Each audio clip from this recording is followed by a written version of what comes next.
Okay, so earlier I did the double tux bows, no sew and stitch method, and I'm going to do exactly the same for the bigger 3-inch ribbon because it needs a bit more, needs basically a second pinch to make them fillet nicely and get you nice little 2 dips on each side to get them all nice and even. And here's some I started earlier, so as you can see, some stitched ones.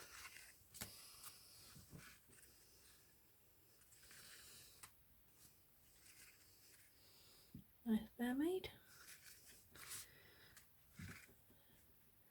Rose.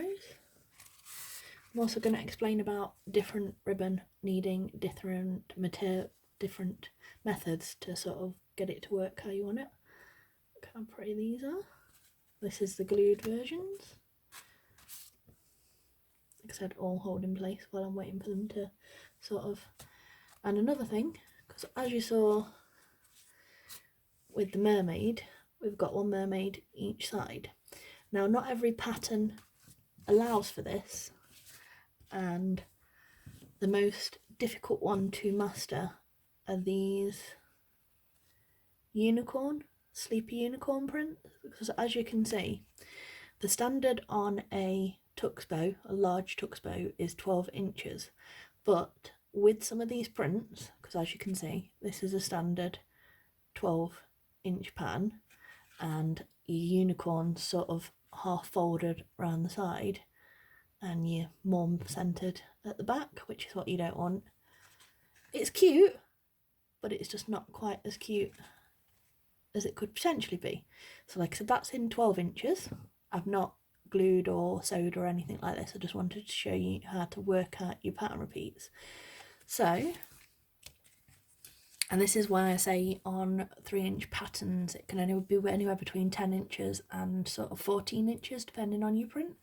So as you can see here, you've got 1, 2, 3, 4, 5 unicorns, which is your 12 inches. This one actually requires 10 because that is 4 unicorns. And basically what you want to do is whatever your print is, sorry, I lost focus a little bit there, that's better. So whatever your print is,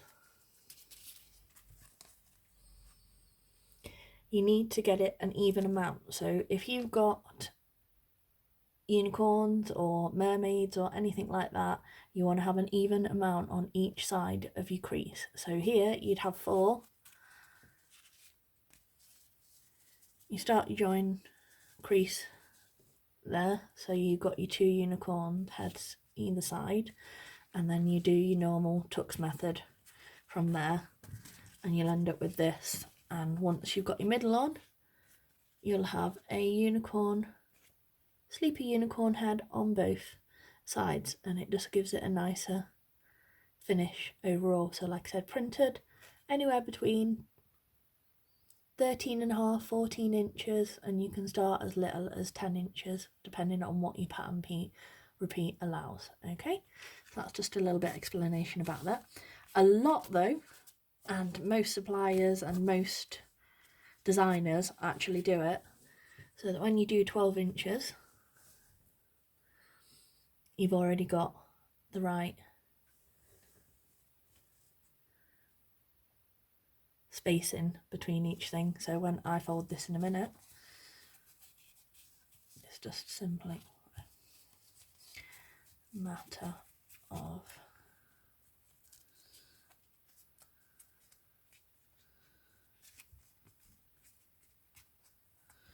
putting my creases in as so.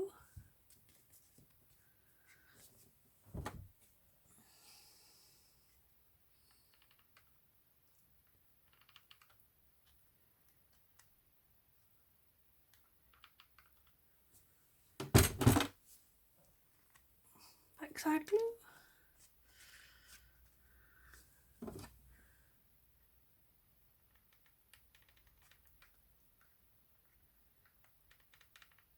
Not masses, you don't want it leaking out the front, messing everything up.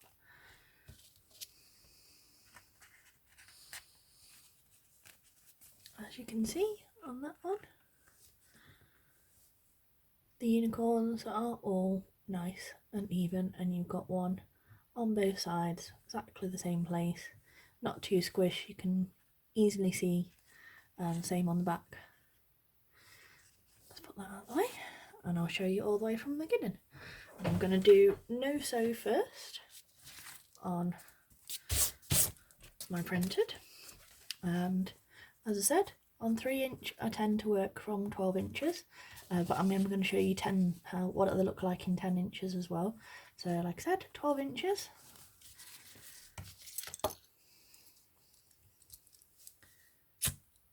Edges are sealed,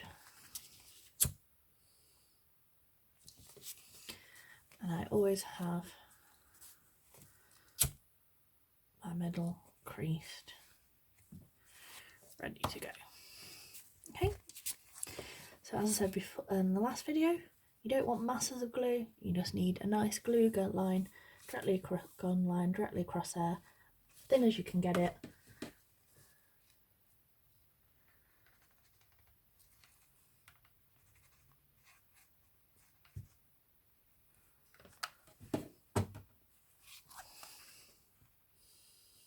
Overlap it over your crease, just the tiniest bit. Run your finger along to make sure it's all stuck nicely and evenly, and directly over that crease again.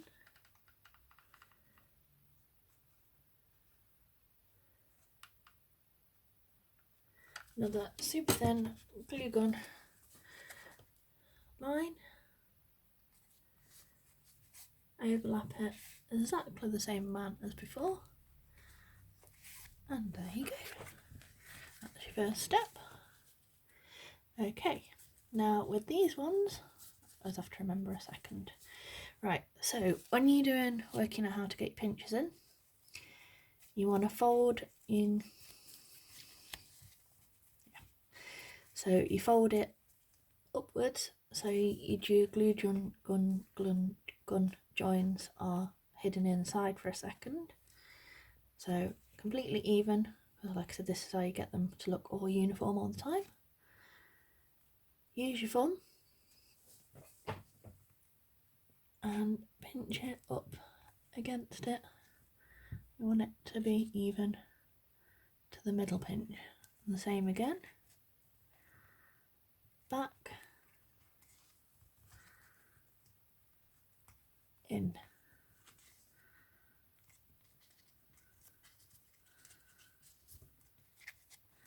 Get it all centered, and you should have this shape at the back.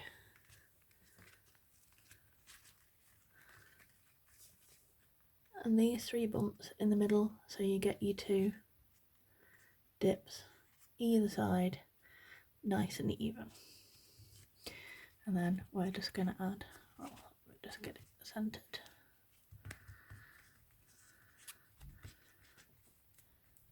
You've got it right if all your join is right in the centre. And just a touch.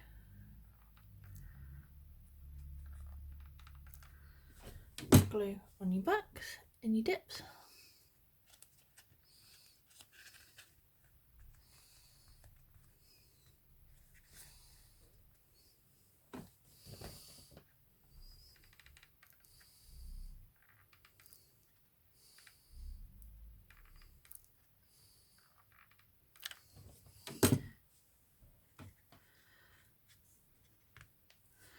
Make sure your bumps are all level.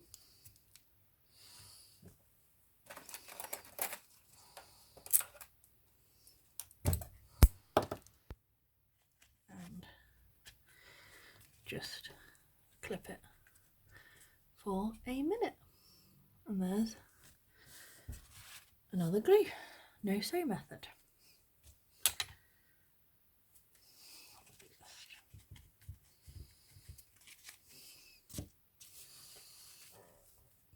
And now stitched. So again, got my crease in.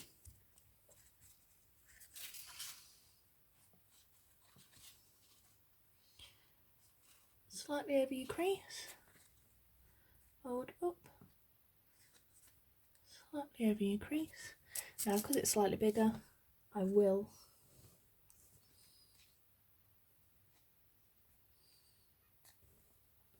use it to pin a second while I'm starting my stitch. Make sure it's even. The other trick is if you fold in half where your crease is, your two ends should be the same. Okay, right, so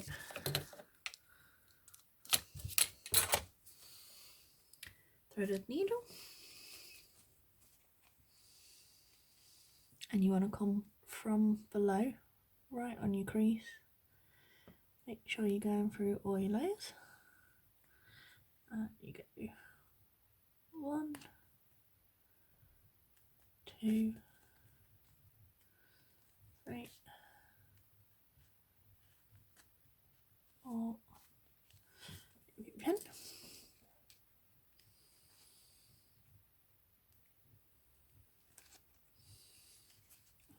Got it right.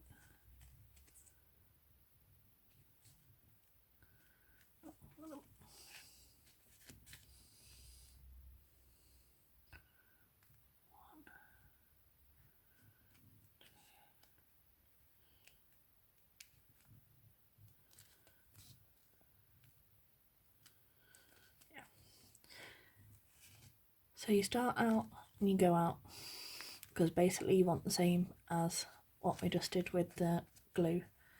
So you want it to pinch like that.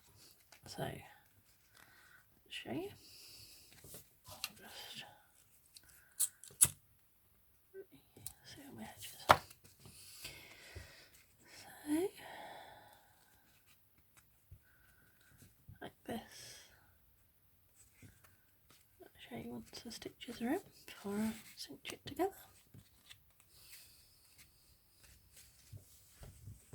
You want 3 back stitches in, stitch, stitch, out. And like I said, the idea of your stitch placement is to get you the exact same pinches that you just put in on the no glue version. See? You still get your bumps that way.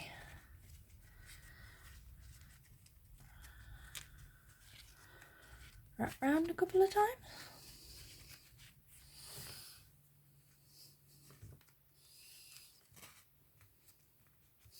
Stitch through your layers so it's nice and tight.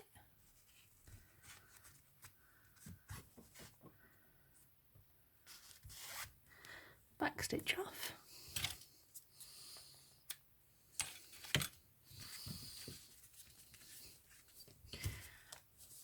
And there you go. No sew.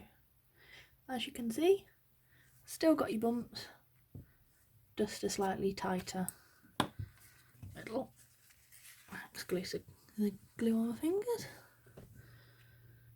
And there's your glued, stitched. Like I said, both equally as uniform. Both got your bumps, both got your pinches, both. You can make these multiple times and they will always look the same if you do the same amount of stitches, same amount of pinches. Okay? And the other thing, as I said before, this is 10-inch.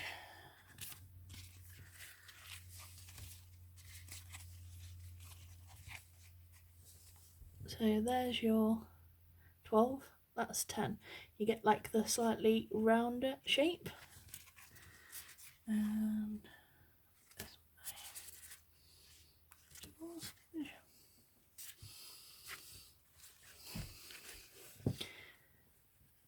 so 12-inch, 10-inch. And the other thing you can do is, this is called a stacked tux, and you can use it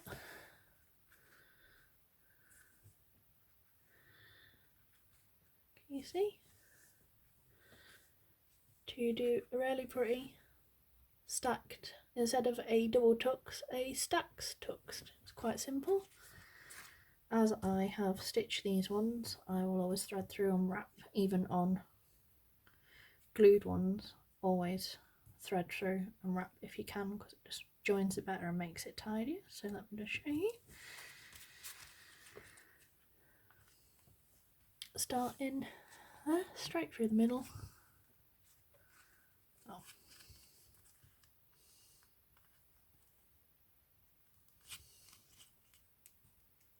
Okay, straight through the middle.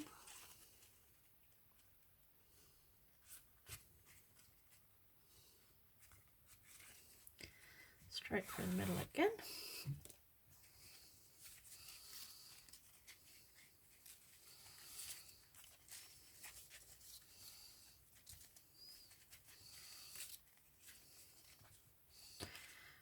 Wrap round nice and tight.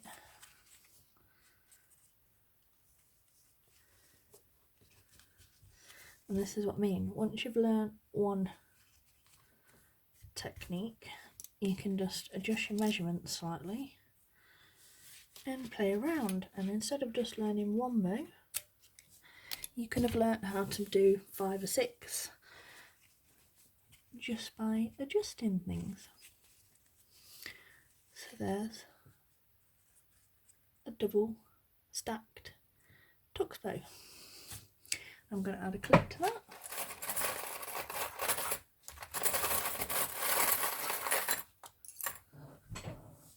$55mm,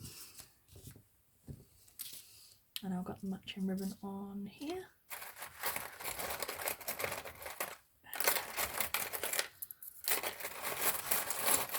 Excuse that, it's just me going in my clip.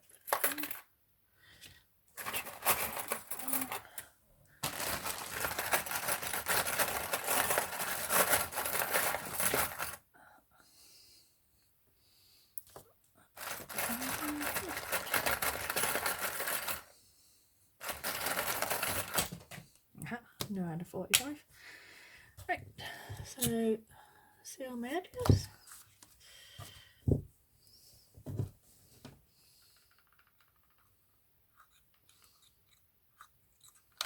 I always like to glue all the way along.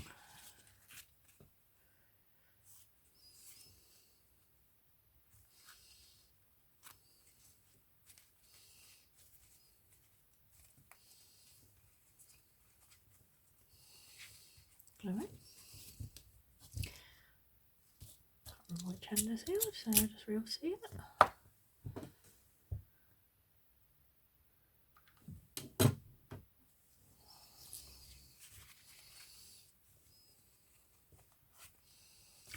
Right in the middle.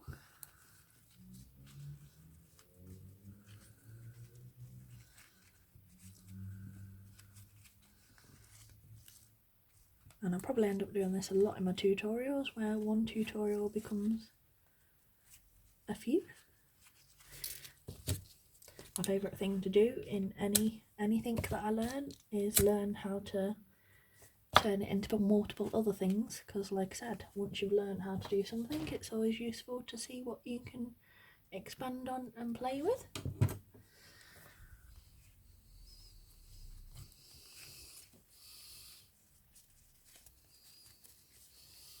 There we go, double stacked tux bow. And just use a slightly smaller 45 clip on my 10.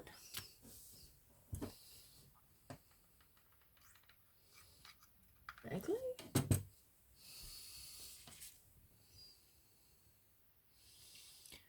Right in the middle.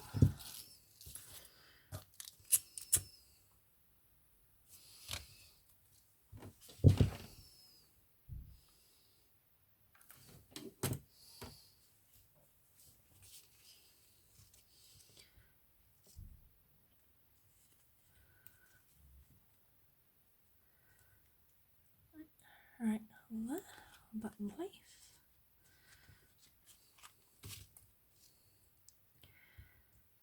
I'd like to say this doesn't happen often, but it does sometimes.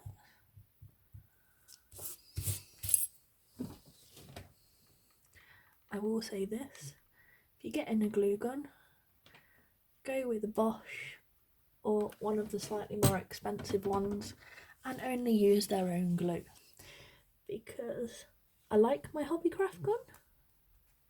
It's not a bad gun, but it's not the best one out there, and their glue is by no means the best. It does what it's meant to do, but it does require more, and it takes longer to heat up than the average gun as well, I've noticed. But if you try and use any other glue in it, it doesn't like it. Same with Bosch.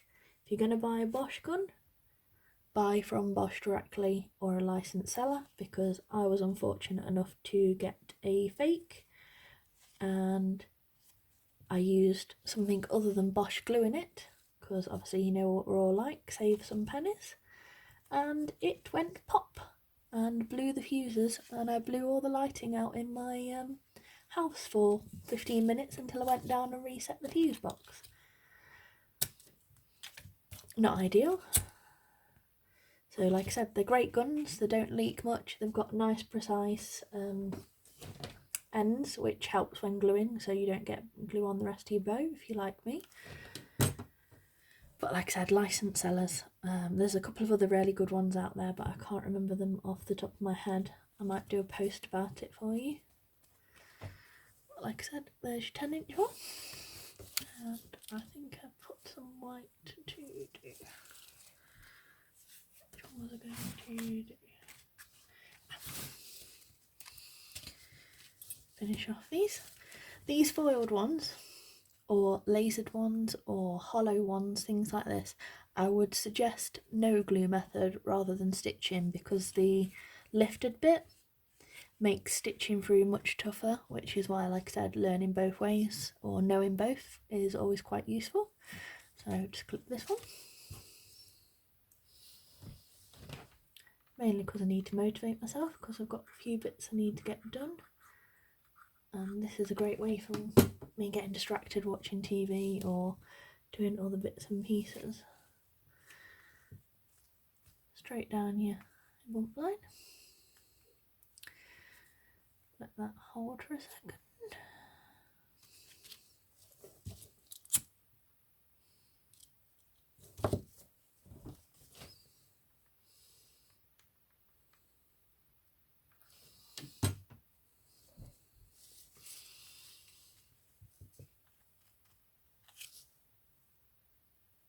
Hold in the middle.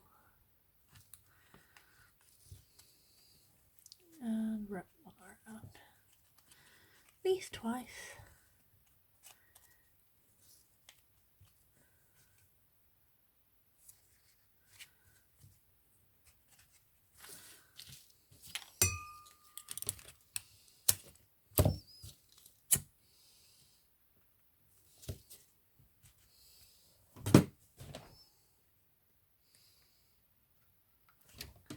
Dot glue.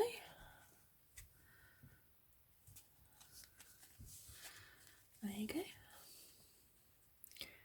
Nice finished embossed one. So, as you can see, learnt both ways, learnt how to stack.